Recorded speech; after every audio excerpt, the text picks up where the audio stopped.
सर्वांना नमस्कार। मास्टर विशाल सर या यूट्यूब चॅनलवरती आपलं सर्वांचं पुन्हा एकदा सहर्ष स्वागत। खूप महत्त्वाचा विषय आहे आज। तत्पूर्वी एक दोन अपडेट ज्या महत्त्वाच्या होत्या की आज सकाळी सीपी मुंबई पोलीस भरतीसाठी लेखी परीक्षा कधी होईल, अगदी 4 घटकासाठी त्याचं सुद्धा विश्लेषण सकाळच्या व्हिडिओमध्ये दिलेलं आहे। त्याच पद्धतीनं जे काही निवड याद्या लागलेल्या होत्या किंवा जो काही कट ऑफ लागलेला होता त्याच्यावरतीच डायरेक्टली मुलांचे आक्षेप आहेत। तर आक्षेप जे असलेले आहेत ते ग्राह्य पकडलेत का, तर त्याच्यावरती सुद्धा विश्लेषण दिलेलं आहे। आणि निवड याद्या आणि कट ऑफ चेंज होऊ शकतो का हे सुद्धा विश्लेषण दिलेलं आहे। हे दोन्ही व्हिडिओ पाहायला नसाल तर एक विनंती करतोय, या व्हिडिओच्या शेवटी दोन्ही आयकॉन येतील, त्या दोन्ही आयकॉनला टच करून तुम्ही तो व्हिडिओ पाहून घ्यायचा आहे। आता खूप महत्त्वाचा विषय की सर मुलाचे जे प्रश्न होते ते होते प्रामुख्याने की सर भरती तर पडलीच नाही, सरकारने काळाडोळा केला म्हणजे दुर्लक्ष केलं आणि आपल्याला फसवलेलं आहे सर। मग आता भरती पडत कधी, म्हणजे पुढची जी भरती आहे ती भरती कधी पडेल हा एक तुमचा अंदाज सांगा। विषय अशा पद्धतीने अंदाजपेक्षा तुम्हाला काही महिने मी खूप महत्त्वाचे देतोय की कशा पद्धतीनं हे पोलीस भरतीचं होईल आणि या पोलीस भरतीकडे बघत असताना विद्यार्थ्यांनी कशा पद्धतीनं बघायचं आहे आणि तयारी करत असताना कशा पद्धतीनं तयारी करायची आहे, ह्या 2-3 मुद्द्याला घेऊन आज मी विश्लेषण देणार आहे। सुरुवातीला विनंती करतोय, चॅनलवर नवीन असाल तर लगेचच चॅनलला सबस्क्राईब करून घ्या, जेणेकरून अशीच इन्फॉर्मेशन तुम्हाला अगदी डे बाय डे भेटत राहील। तर पोलीस भरती सुरू झाली 2022-23 ची आणि तदनंतर वयवाढीचा विषय झाला आणि वयवाढीचा विषय झाल्यानंतर फडणवीसांनी सरळ सरळ ह्या लाखो विद्यार्थ्याच्या तोंडावरती चपराक मारून सांगितलं की आम्ही तुम्हाला विधानसभेच्या अगोदर एक संधी देणार आहोत, विधानसभेच्या अगोदर पोलीस भरती पाडणार आहोत पहिली गोष्ट, आणि पोलीस भरती पाडून तुम्हाला वयवाढीत एक संधी देणार आहे। ह्या दोन्ही गोष्टी त्यांनी मान्य केलेल्या होत्या ऑन मीडिया ऑन रेकॉर्ड। पण कुठे गेला हा त्यांचा जो दिलेला शब्द होता तो कुठे गेला हा एक विषय खूप महत्त्वाचा आहे। त्यामुळे वारंवार सांगतोय की हे राजकारणी ओळखायला आपलं जन्म जाईल, कारण की हा विषय टोटली वेगळा आहे। कारण की पूर्ण आतल्या गोष्टी आणि समाज कशा पद्धतीने एकवटला जातोय आणि समाज कशा पद्धतीनं विरोध करू शकतोय आणि आपण कधीपर्यंत त्यांना टोलवत ठेवायचं हा एक विषय खूप महत्त्वाचा आहे।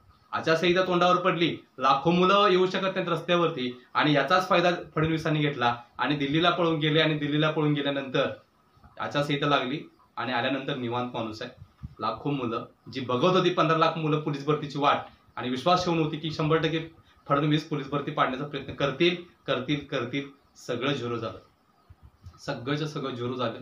कुणावरती विश्वास राहिलेला नाही विद्यार्थ्यांचा। आता विषय या पद्धतीनं की सर त्यांनी तर फसवलेला आहे आम्हाला, मग एकंदरीत पुढच्या गोष्टी कशा पद्धतीने होतील। एक गोष्ट खूप महत्त्वाची सांगतो तुम्हाला मी, एक गोष्ट खूप महत्त्वाची सांगतो की या सरकारच्या अट्टहास पायी या विधानसभेच्या चेअरसाठी पाठीमागच्या ज्या गोष्टी झाल्या त्या आपल्याला विसरून नाही चालणार। त्यांनी जी पावसाळ्यात भरती घेतली त्याच्यामुळे लाखो विद्यार्थ्यांवरती अन्याय झाला। पोलीस भरतीमध्ये पावसाळ्यात भरती झाली पूर्णपणे, काही मुलांचे पाय इंजुरी झाले, काही मुलांचे हात मोडले, काही मुलं मुली चक्करून पडल्या, मीडियाला मज्जाव घातला, कोणत्याही पद्धतीने मीडियाला हात येऊ दिले नाही। लक्षात ठेवा का की यातील सगळ्या गोष्टी बाहेर जातील आणि परत आपल्या विरुद्ध काहीतर आवाज उठवतील मुलं। विषय अशा पद्धतीनं आहे, विरोधी पक्ष नेत्याचं काम काय असतं किंवा विरोधी पक्षाचं काम काय असतं हे कदाचित त्यांना सुद्धा सांगावं लागतं की काय कुणास ठाऊक। कारण की या लाखो मुलांवरती अन्याय होत असताना फक्त काय केलं, तिथे जाऊन फक्त स्वतःचा पक्षाचा विस्तार केला, नाव केलं, दुसरं काही केलं नाही, मुलांना न्याय भेटलेला नाही या लक्षात ठेवा। दुसरी गोष्ट, या पोलीस भरतीमध्ये 2022-23च्या पोलीस भरतीमध्ये फास्ट घेऊन जवळजवळ 4 मुलांचा अंत झाला। कळवाच्या रुग्णालयामध्ये सुद्धा काही मुलं मेलेली होती। नवी मुंबईची पोलीस भरती चालू होती लक्षात ठेवा, तर तिथं सुद्धा मेलेली होती। बाकी सोलापूर ह्या भागामध्ये 1-2 मेलेली होती। मला लय वाईट वाटतं ह्या गोष्टीचं की 4-4 मुलं सुद्धा मेल्यानंतर ही पोलीस भरती योग्य त्या पद्धतीने पार पडली का हा एक विषय खूप महत्त्वाचा आहे। कारण की एखाद्या स्पर्धा चालू असताना एखादा जर गेम आतमध्ये आणायचा असेल, त्याला महाराष्ट्र शासनाची परमिशन आणायची असेल, महाराष्ट्र ऑलिम्पिक असोसिएशनची, तर काही गोष्टी रूल्स रेग्युलेशन आहेत। त्याच पद्धतीनं आपण IOCची सुद्धा मान्यता घेताना सुद्धा काही गोष्टींची रूल्स रेग्युलेशन आहेत। त्याच पद्धतीनं ऑलिम्पिकला जर गेम एखादा इन्व्हर्ट करायचा असेल, इन्क्लूड करायचं असेल तर त्यासाठी सुद्धा रूल्स रेग्युलेशन असतात। जर त्याच्यामध्ये जास्तीत जास्त स्पर्धेमध्ये जर इंजुरी प्लेयर होत असतील, जास्तीत जास्त स्पर्धेमध्ये जर मुलं डेथ होत असतील तर तो गेम हा डिस्क्वालिफाय तिथंच केला जातोय। विचार करा, मग ही पोलीस भरती डिस्क्वालिफाय करायला पाहिजे होती का, त्यांना परमिशन दिली का? 4-4 मुलं मेलीत, जर एखाद्या स्पर्धेमध्ये एक जर पोरगा दगावला तर लय मोठं प्रकरण होऊ शकतं, ते असोसिएशन बाद केलं जातंय, ती संघटनाच बाहेर काढली जाते, याची नोंद घ्यायची आहे। मग हा रूल फक्त सर्वसामान्य लोकांना, बाकी कुणालाच नाही आहे। सो अशा पद्धतीनं 4 मुलं वारलेली आहेत, मेलेली आहेत आणि तरी सुद्धा त्यांनी ऑन मीडिया ऑन रेकॉर्ड सांगितलं होतं की आम्ही विधानसभेच्या अगोदर करणार आहोत आणि आम्हाला ही भरती काही पण करून आता आम्हाला काय करायचे घ्यायची आहे. घेतली का नाही का सगळं तुमच्या समोर आहे, सगळं मांडलेलं आहे. आता विषय खूप महत्वाचा की सर ह्या भरतीला आम्ही कशा पद्धतीने घेऊ. एक गोष्ट सांगतोय, 26 नोव्हेंबर पर्यंत कोणत्याही पद्धतीने कुठलीही भरती पडणार नाही. आत्ताच सांगतोय, म्हणजे जवळजवळ 1-1.25 महिना 1.5 महिना. नोव्हेंबर नंतर त्यांची नाटकं चालू होतील आणि तिथं जर मी आचारसंहितेच्या डिसएडव्हान्टेज तुम्हाला मी सांगितलेलं आहे पाठीमागं की जर आचारसंहितेच्या नंतर भरती गेली तर काय डिसएडव्हान्टेज आहेत ते वारंवार 2 व्हिडिओ तुमच्यापर्यंत मी पोस्ट केलेले आहेत. तुम्ही जर पाहिला नसाल तर तो व्हिडिओ पाहून घ्या की त्याच्यामध्ये सरकारनं कसा चुना लावला हे तुम्हाला समजून येईल. कारण की अजून पण सांगतोय 2.5 लाख पदे रिक्त आहेत. स्थानिक स्वराज्य संस्था सोडून बाकी सगळं महानगरपालिका हे सगळं सोडून महाराष्ट्र शासनामध्ये 2.5 लाख पदे रिक्त आहेत आणि हे सुद्धा वर्ष होत संपत आलेलं आहे आणि ह्या वर्षानंतर अजून सुद्धा जागा रिक्त असू शकतात. मग ही जर महाराष्ट्रामध्ये रिक्त जागेंचा रेशो अशा पद्धतीने असेल तर मग बेरोजगारी का वाढते. कारण बेरोजगारी वाढवायला हे नेते मंडळी कारणीभूत आहेत, लक्षात ठेवायचं. प्रशासन काय विषय आहे हे जर आदेश दिले तर माप 1-1 लाख भरती होऊ शकतात, पण ह्यांच्या हातामध्ये सगळ्या दोऱ्या आहेत. कोणाला कसं वागवायचं कोणाला कसं करायचं हे सगळं त्यांच्या हातात आहे, एवढं लक्षात ठेवायचं. त्यामुळं आता कमीत कमी 2 महिने कुणीही वाट बघू नका पोलीस भरतीची. नोव्हेंबरला पडेल काय डिसेंबरला पडेल काय सर तुमचं ओपिनियन सांगा, हे सांगा ते सांगा. आपण काय अंतर्ज्ञानी नाही आहोत, लक्षात ठेवा. हे राजकारणी लोक ह्याचं डिसिजन घेत असतात. जरी क्लास 1 अधिकारी असेल, जरी एखाद्या विभाग प्रमुख असेल, जरी एखादा महासंचालक असेल, जरी एखादा सीपी असेल तरी सुद्धा त्यांच्याकडे काय असते ह्या अंगठे बहादूर त्यांना वाकवत असतात. ही महाराष्ट्राची वस्तुस्थिती आहे, ही महाराष्ट्राची वस्तुस्थिती आहे, लक्षात ठेवायचं. म्हणून सांगतोय जरी राईट्स असले तरी सुद्धा त्यांना त्या राईट्सचं कसा यूज करायचा हे सुद्धा ती लोक शिकवत असतात. अनपढ 4वी 7वी 10वी 12वी पास झालं, मग ह्या पोरांचं काय होणार, मग महाराष्ट्राचं काय होणार, किंबहुना भारताचं काय होणार, हा विषय खूप महत्वाचा आहे. त्यामुळं 2 महिने तर ह्या पोलीस भरतीची वाट पाहू नका. पुढचं सरकार आल्यानंतर कशा पद्धतीने भरती पडेल हा विषय नंतरचा आहे. तरी पण सांगतोय हे नोव्हेंबर डिसेंबर पर्यंतचा विषय टोटली वेगळा आहे आणि कधी पण भरती पडू दे, उद्या पडू दे म्हणतोय, उद्या पडू दे. काय आचारसंहितेचे रूल्स रेग्युलेशन चेंज करतील आणि भरती पाडायला मान्यता आणतील. जसं की महाराष्ट्रातली जे अनएक्सपिरियन्स पर्सन आहेत त्यांनी सांगितलेलं होतं की आम्ही असं करणार आम्ही तसं करणार. सगळ्यांना फाट्यावर मारलेला आहे राजकारण्याला, लक्षात ठेवा. त्यामुळे एवढा विषय सोपा नाहीये. मी वारंवार सांगितलं होतं कोणीही या गोष्टीवरती विश्वास ठेवू नका. सगळ्या गोष्टी आता झिरो झालेल्या त्याची नोंद घ्यायची आहे.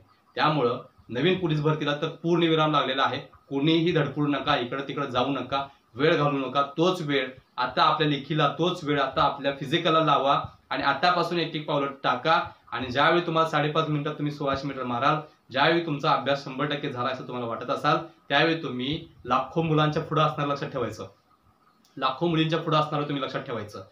तुम्हाला हे जर पाहिजे असेल तर तुम्ही आतापासून तयारी चालू करा. आणि जर तुम्हाला नको असेल तर तुम्हाला वेळच लय असेल, तुम्हाला भरतीची गरजच नाही, तर तुम्ही 100% पळू शकताय. तो तुमचा अधिकार, लक्षात ठेवायचं. पण ज्याचं हातावरती पोट आहे, ज्याच्या बापाच्या डोळ्यामध्ये हे आहेत अश्रू आहेत, ज्याच्या आईचा पदर फाटलेला आहे, ज्याच्या घरामध्ये 2 टाइमचं जेवण भेटत नाही, अशी अवस्था आहे, त्या मुलांना तर विनंती करतोय. कारण महाराष्ट्र पोलीस भरतीमध्ये तयार करणारे 80 ते 90% मुलं मुली या ग्रामीण भागाचे, लक्षात ठेवायचं. आणि या ग्रामीण भागाच्या मुलांसाठी आपला चॅनल असणार आहे. शहरातला काही विषय नाही, तिथं ढीगभर पैसा असतो, सगळ्या गोष्टी असतात, त्याच्याशी आपला काही संबंध नाही. पण गेले 15 वर्ष झालं ग्रामीण भागातल्या मुलांना न्याय देतोय. त्या ग्रामीण भागातल्या मुलांबरोबर सोबत राहतोय, मेडल मिळवतोय, स्पोर्ट्स कोट्यामध्ये बसवतोय आणि तिथून मग आरक्षणात बसवून थोडं त्यांना जे काही त्यांचं टार्गेट असेल तिथेपर्यंत पोहोचण्याचा प्रयत्न करतोय. आणि त्याच पद्धतीनं स्पोर्ट्स असू दे तर नाही असू दे, कुठलेही समांतर आरक्षण असू दे नाही तर नाही असू दे, त्यांना त्यांच्या यशापर्यंत पोहोचवायचं काम आपण करत असतो. सो ज्या महत्वाच्या गोष्टी आहेत त्या तुमच्यापर्यंत मी पोहोच केलेल्या आहेत की सर आता भरती कधी पडणार, तुम्ही आता विषय काढा आणि भरती कधी पडणार हे सुद्धा काढा. पुढच्या गोष्टी नंतरच्या आहेत, पण या 2 महिन्यामध्ये मगापासून ज्या गोष्टी सांगितल्यात ते तुम्ही जर आतापासून केला तर मग 160 मुलांच्या मागं तुमची एक शीट 100% बसतात. एका मुलग्याचं एका मुलगीचं सिलेक्शन होणार. जे आजपासून ठोस निर्णय घेतील, त्यांना आजपासून ठोस निर्णय घेतील, त्यांचं 100% हे जानेवारी किंवा फेब्रुवारी किंवा मार्च किंवा एप्रिलला जे काही ग्राउंड चालू होईल त्या ग्राउंडमध्ये त्या मुलांना चांगले मार्क पडणार याची नोंद घ्यायची आहे. अनेक खूप महत्वाचे विषय, भरती कधी पण पडू दे, त्याचं फिजिकल हे 2025ला सुरू होणार याची नोंद घ्यायची आहे. 2025ला सुरू होणार याची नोंद घ्यायची आहे. त्यामुळे तुमच्याकडे आत्ताच जवळजवळ 3 महिने बाकी आहेत, प्लस पुढचे 2 महिने, 5 महिन्यामध्ये आजपासून सुरुवात केला तर 100% कुणाकडेही वाकायची गरज नाही, कुणाकडेही अपडेट घ्यायची गरज नाही. भरती कधी पण होऊ दे सर, मी तयार आहे. लेखी कधी पण होऊ दे सर, मी तयार आहे. निवड यादीमध्ये मी माझं नाव लावून दाखवणार सर आणि त्यावेळी तुम्हाला मी मेसेज करणार सर आणि स्वतःला सिद्ध करणार. सगळी मुलं लागतात, माझा मित्र लागतोय, माझा रिलेटिव्ह लागतोय, माझा शेजारी लागतोय, सगळे लागतोय, मग त्यांना काय वेगळे पाय दिलेत का, त्यांना काय 4 पाय दिलेत का, त्यांना काय 4 हात दिलेत का, 2 मेंदू दिलेत का, नाही आहे. हे बघण्याचा दृष्टिकोन ज्या मुलांचा ह्या भरतीकडे चांगला असेल किंवा इतर जी सरसेवा आहे किंवा एमपीएससी असेल ह्याच्याकडे बघण्याचा दृष्टिकोन ज्या मुलांचा चांगला असेल आणि नुसताच चांगला नाही तर त्याच्या पाठीमागे त्यांचं जे हार्डवर्क आहे ते सातत्यपूर्ण जर असेल तर 100% येणारी भरती ही तुमच्या नावावरती असेल, एवढं लक्षात ठेवायचं. त्यामुळं जी मुलं सांगत होती की सर कधी पण ना सांगा, कधी पण ना सांगा, त्यांना विनंती करतोय हात जोडून, तुम्ही ह्याच्या नादाला लागू नका. तुम्ही मात्र सकाळी 1 तास, संध्याकाळी 1 तास का विना आतापासून ग्राउंड चालू करा. 1 दिवसात 1 टाइम चालू करा. एन्ड्युरन्स, स्ट्रेंथ, स्टॅमिना असेल, बाकी सगळं वाढवायचा प्रयत्न करा. त्याच पद्धतीनं लेखीतला सुद्धा सराव असेल ते वाढवायला सुरू करा. 100% येणाऱ्या 2025च्या फिजिकलमध्ये तुमचं नाव लागेल, किंबहुना पुढे तुमची लेखीची सुद्धा तयारी झाली असेल, लेखीला सुद्धा नाव लागेल आणि एकंदरीत या 160 मुलांच्या यादीमध्ये तुमचा पहिला नंबर असेल. लक्षात ठेवा, 1 नंबर आणायचं म्हणजे सोपी गोष्ट नाहीये. मी अजून पण सांगतोय, लेखीला किंवा टोटल ओव्हरऑल कटऑफला समजा 134चा कटऑफ लागलाय ओपनचा, 134चा, तर 132 पडलेला मार्क ते पोरग काही कमी नसतं, ती मुलगी काही कमी नसते. लक्षात ठेवा, 2 मार्कांचा तर विषय असतो, पण 2 मार्कांना एवढा फरक असतो की पुढची 2 वर्ष घालवते, ते पुढची 2 वर्ष वाट बघायला लावते आपल्याला. लक्षात ठेवा. मग ह्याच्यासाठी काय करायला पाहिजे, ह्याच्यासाठी मगापासून जे मी मांडलेलं आहे ते सगळं तुम्हाला फॉलो करावं लागेल आणि तरच तुम्हाला वर्दी भेटू शकणार. तरच तुम्हाला तुमचं टार्गेट तुम्हाला भेटू शकणार. नसेल तर तुम्ही वेटिंगला राहणार. मी अजून पण सांगतोय, वेटिंगच्या पोरांची व्यथा बघितलेत, पोरांची व्यथा नाहीये, पालकांची सुद्धा व्यथा बघितलेत, पोराच्या मागं पालक सुद्धा रडलेले मी बघितलेत. लक्षात ठेवा, सर काय पण करा पण आमच्या पोरगीला मदत करा. ते रडलेले आहेत चंद्रभागेच्या तीरावरती. ज्यावेळी पंढरपूरला गेलो आणि पंढरपुरापासून महाराष्ट्रामध्ये ज्यावेळी दौरे झाले माझे, त्यावेळी विविध पालकांना भेटलेलो होतो ज्यांनी आपल्यावरती खूप मोठा विश्वास ठेवलेला होता. अक्षरशः वेगळा दिवस आहे. लक्षात ठेवा, एकतर पोरगं तर लढतच असते, पण पोरग्याच्या पाठीमागं त्याच्या आईबापाचे अश्रू सुद्धा पडतात, हे त्या पोरग्याला माहीत नसते. लक्षात ठेवा. आणि आमचं पोरगं सोशल मीडियावरती रात्री 2 पर्यंत अजून सुद्धा आपला 6000चा टेलिग्रामचा ग्रुप आहे, 6000, 2, 3, 4 पर्यंत जवळजवळ 200, 300, 400 मुलं काय करतात काय माहिती.